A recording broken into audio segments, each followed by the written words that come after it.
I am Ohima Amaize. Here we spotlight the issues that shape conversations in the Nigerian social media. The rise of banditry in the Northwest took a new twist yesterday as bandits attacked a government secondary school in Zamfara state.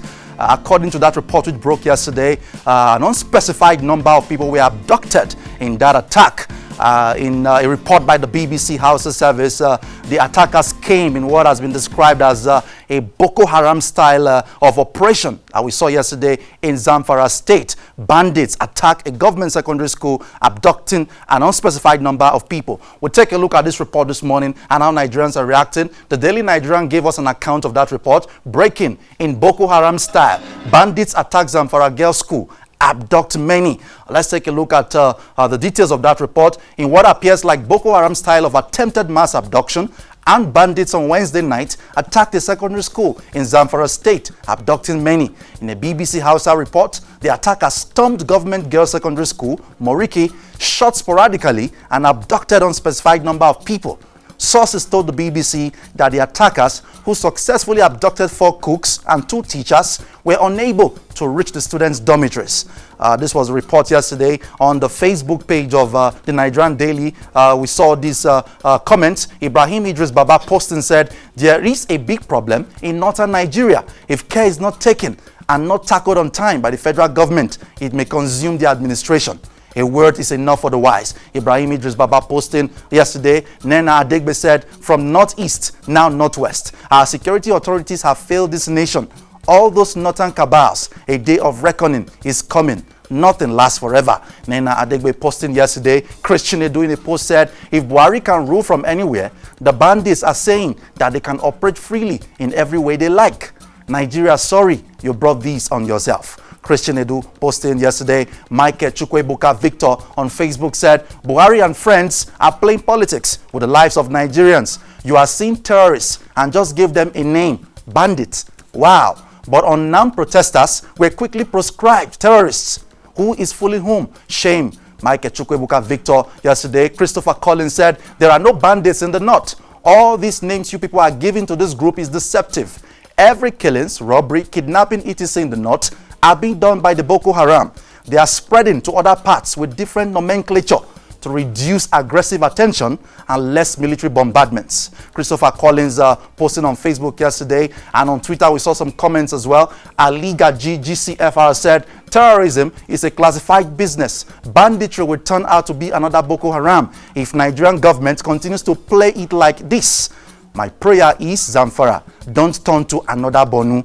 Aliga GCFR, and from Abdulaziz Naibi tweeting at JR Naib, "This is how the people of Zamfara are rushing for food. Please, we should be including them in our daily prayers. Zamfara killings, Zamfara is bleeding."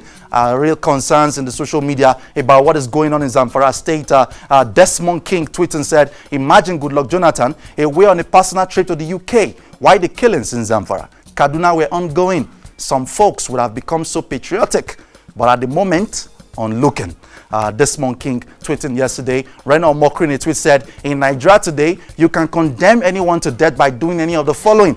1. Make them travel Abuja-Kaduna road. 2. Employ them as Kogi civil servants. 3. Give them farms in Benue. And 4. Relocate them to Zamfara. Under Buhari, life in Nigeria is almost a death sentence." Reno Omokri tweeting yesterday. And yesterday the police made a clarification. There were concerns yesterday in the social media that some schoolgirls were actually among those abducted, but the police yesterday made a clarification that no student was abducted. This was the report yesterday from the Nigerian police, and the Zamfara State Police Command has confirmed that no student was among the 5 persons abducted from the government girls secondary school, Moriki, in Zurmi local government area of the state.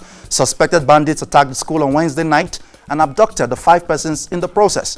Muhammad Shehu, the command spokesman, who confirmed the attack in a statement on Thursday, however, said no student was abducted. According to him, 2 caterers and 3 of their children are missing. This was from the police yesterday. Abduct was trending yesterday evening. Is Abduct gunning for the job of the Minister of Foreign Affairs, Geoffrey Onyama? These were some of the concerns that came in the social media yesterday evening. You would recall that after the release of Zainab Habib Aliyu by the Saudi authorities, the Nation newspaper did a report where they claimed that the Minister of Foreign Affairs was not the one who was responsible for the release, that it was actually President Muhammadu Buhari working closely with the Senior Special Assistant on Diaspora Matters, Abike Dabiri. The Nation reported that, and immediately that generated some talk in the social media. This was what they said: contrary to the popular impression that the Foreign Affairs Ministry facilitated Zainab Aliyu's and Ibrahim Abubakar's release, it actually failed to move when told of the duo's ordeal. The Nation learned yesterday. And this report has generated some commentary. Contrary to the popular impression that the Foreign Affairs Ministry facilitated Zainab Aliyu's and Ibrahim Abubakar's release, it actually failed to move when told of the duo's ordeal. The Nation learned yesterday. The personal interventions of President Muhammadu Buhari and the Senior Special Assistant to the President on Foreign Affairs and Diaspora, Honorable Abike Dabiri, got freedom for Zainab and Abubakar, who were arrested for drug trafficking in Saudi Arabia. The offense carries a death sentence. And Nigerians reacting in the social media. But before that, we saw a tweet from Dada Olusegun, who is one of the APC apologists in the social media. He was tweeting, he said, "The Foreign Affairs Minister is a waste of appointment. I hope the President isn't thinking of retaining him in any way." And immediately this generated some reactions. Optimistic Ade tweeted and said, "I will go for Godfrey Oyema any day, any time. Over 29 other ministers in this present government. This attack on Oyema is too harsh and not necessary. If I am the president, Oyema will be among the top 7 ministers to be retained." And Kayode Ogundamisi is also a staunch supporter of the APC in the social media. Interestingly made this comment and said, "The foreign minister, Godfrey Oyema, is actually better than a lot of them in government. He can't do more than his portfolio requires. Check out the internal affairs minister, minister of FCT, that are far in charge of communications, and others. Compared to Minister of Foreign Affairs, you will change your mind." From Kayode Ogundamisi tweeting in response to Dada Olusegun. Chosen Somto tweeting said, "Now that Tinubu has decided to replace Foreign Affairs Minister Godfrey Oyema with incompetent Abike Dabiri, I wonder who will speak for Oyema." At some point, they made the conversation an issue between the Yoruba block of Twitter Nigeria and the Igbo block of Twitter Nigeria, because the minister, Godfrey Oyema, is from the southeast. Mr. Gomez tweeting said, "Abike Dabiri remains the worst aide of President Buhari. She actually did nothing in the last 4 years, but she's now gunning for Godfrey Oyema's job. Pity." Mr. Gomez tweeting, and from Countess V tweeting said, "We already know that Abike Dabiri wants to replace the Minister of Foreign Affairs. The greedy Southwest APC wants all they can lay their hands on. We already know."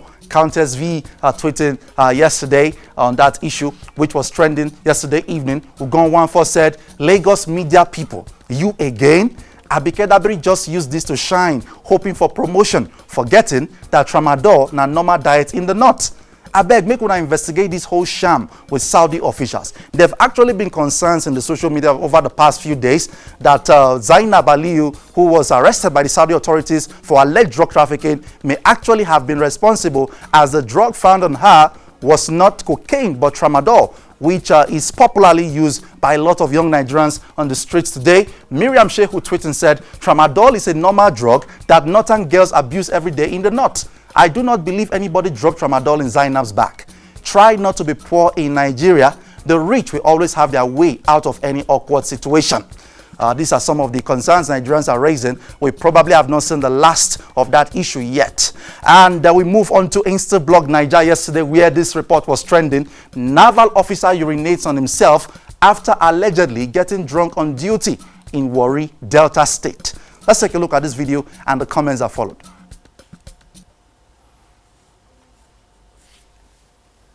Mohammed Mai, I will tell federal government to put your uniform today. You are sacked. Federal government will fire you. You come in my store, you drink to stupor, you lie down in my store, inside the store where customers come in, you lie down, you piss on your body, look at your body, you are smelling drink, and you urinate in your body. It's not fair. A whole federal government staff, you are a disgrace to federal government. You are a disgrace to your family. Look at you. You are telling me sorry, sir. Federal, you are lying down. Look at you. You see, this is a federal government Navy officer. These are the people Nigeria is giving work, and there are people that needed the work.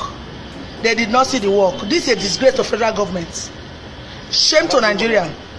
Shame to you, Mohammed Mai, a Navy officer, Warri Command.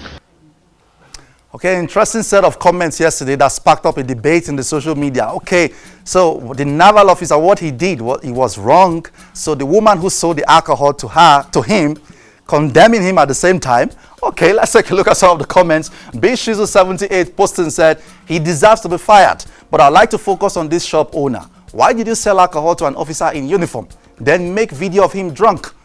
Hypocrisy, the practice of claiming to have higher standards or more noble beliefs than is the case.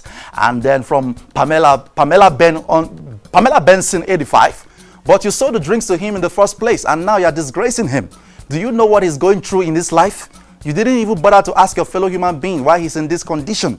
May God judge you and everyone dear, recording him. Pamela Benson 85 posting yesterday, but King Emmeline in the post said, can we stop making excuses, Biko? He should have thought of his job before going to a public place to drink, to the extent of getting drunk. You are only sorry for him because the drink was messing himself on the floor. If he had killed someone, I bet it would have been a different story by now. King Emmeline posting there. And then from Sharif, stop with the hypocrisy, please. This is a full-grown man and he should bear the consequences of his actions. Stop blaming the woman for selling him drinks or making the video. She didn't force him to buy the drink. Call a spade a spade. You won't die, I beg. If you as an employer of labor won't tolerate your employee coming to work drunk, then don't support this. This is a uniformed personnel. He has got access to ammunitions. He could go on a killing spree because he's under the influence.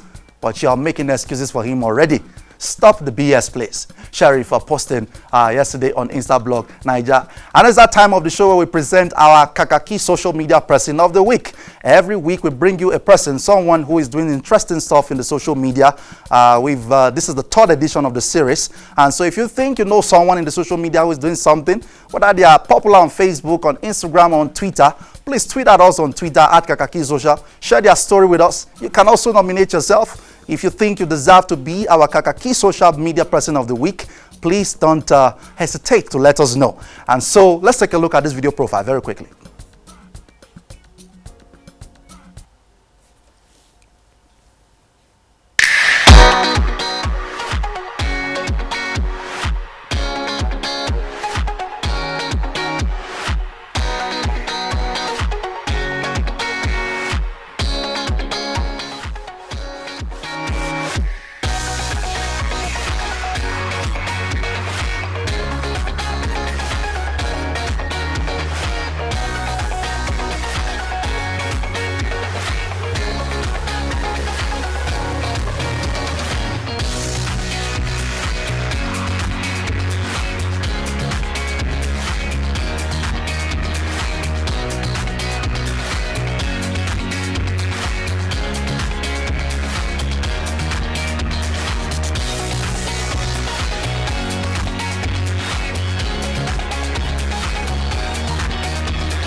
Okay, so that was a short video profile of Show Me Michael tweeting at Psycho Great.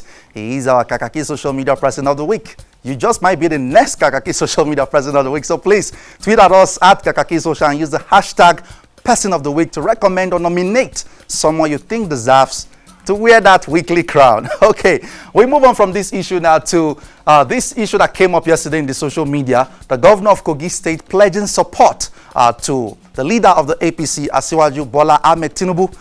In the video you're about to watch, the governor of Kogi State, Yaya Bello, says we will be supporting Femi Gbajabamila in his aspiration to become the Speaker of the House of Representatives. This video was posted on Twitter by Omar Igala, Usman Okai Austin, Governor Bello of Kogi State before Tinubu. Let's take a look at this video and the comments that followed.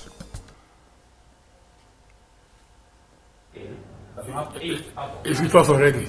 Very good. In fact, let me even assure you that TJ, Honorable TJ, that is in PDP, will do our bidding. He will challenge you. One of those that you will post and you will come. And I will talk to him and he will come. Before now, sir, I have been a supporter of Femi Gbajabamila even in 2015. On my own, he knew how much I gave to him, just as a passive member at that time. So this time around, I've had relations with him severally in this particular journey. So, sir, you have the 100% support of Kogi State House of Representatives. So I can assure you, count on us, we're moving together, including the two Senate. And the third one is coming by the grace of God.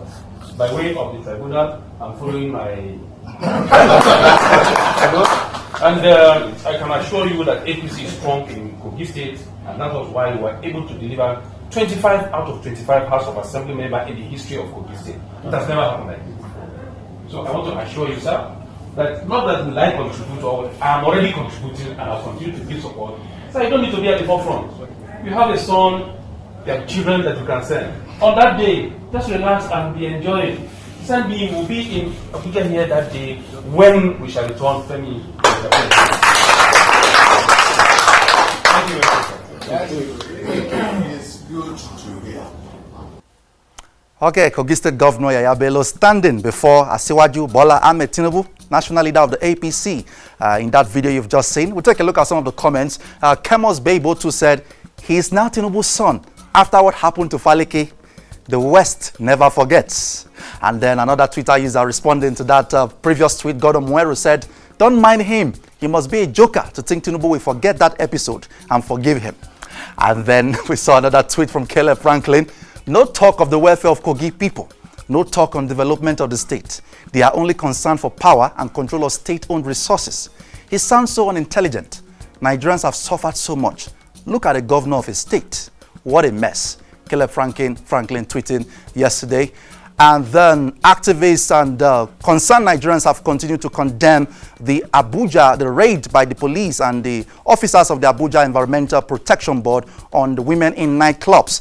We saw a concern yesterday that was raised by Dorothy Njemanze in a video report that some of the women were actually compelled to confess to being prostitutes or face 6 months locked up behind bars. Let's take a look at that video report which was shared yesterday on Twitter. Confession. How ladies raided in the club in Abuja were put under duress to plead guilty or be incarcerated for 6 months.